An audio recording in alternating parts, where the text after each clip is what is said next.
บทสรุปกิจกรรมผู้อายุสูงวันที่25เดือน8 2026เปิดกองประชุมสรุป6เดือนต้นปี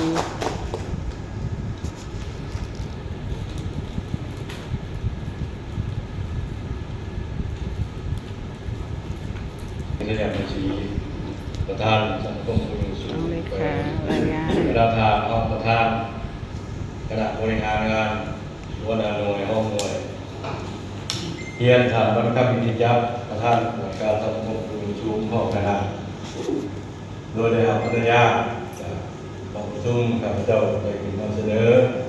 ผ่านบทสรุป6เดือนต้นปี2026คือบทสรุป1เตรียมมาโดนแล้วแต่ว่าไม่มีโอกาสเนาะจนหมดเดือน8เป็นไงได้ไปบ้างเนาะโดยในการประจำปฏิบัติบนเดียวสังคมคณะหน่วยคณะบริหารงานทางบทสรุป6เดือนต้นปี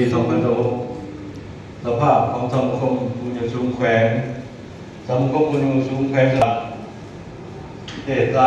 236ทางรวม42.52%เขตเอง319ทางรวม57.48%อายุรวม60ปีมี52ทางรวม9.37%อายุเกิน60ปี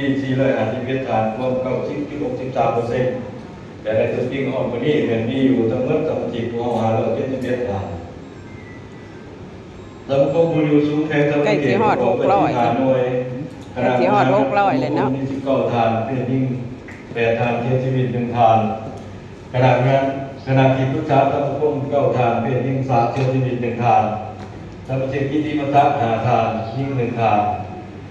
5ทางยิ่ง1คณะกรรมการการเงินการบัญชี5ทางก็จะพบอยู่ในที่หาหน่วยมีจำนวนสมาชิกหลายชุด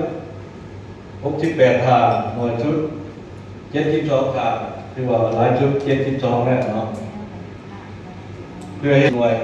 คือหน่วย8หน่วยที่2หน่วย9หน่วยที่3และจะมีการยกย้ายสมาชิกจากหน่วย4มาอยู่หน่วย1หน่วย7มาอยู่หน่วย2และจากหน่วยที่3มาอยู่หน่วย1มีจำนวนสมาชิกล่างออกมี9ฐานคือหน่วยที่7 3ฐานหน่วยที่3 2ฐานหน่วย7 2ฐานหน่วย8 1ฐานสาเหตุย้อนจะไปตามประเทศมันมีเงินเชียร์ให้สมาชิกสังคมในตลอดระยะ7 เดือนผ่านมาพวกเราได้เข้าร่วมต้นสมาชิกที่เป็นอยู่ห้องหมอออกพักผ่อนปิดครัวอยู่เรือนได้เต้าหู้สมาชิกจัดงานส่งท้ายปีเก่าพ.ศ.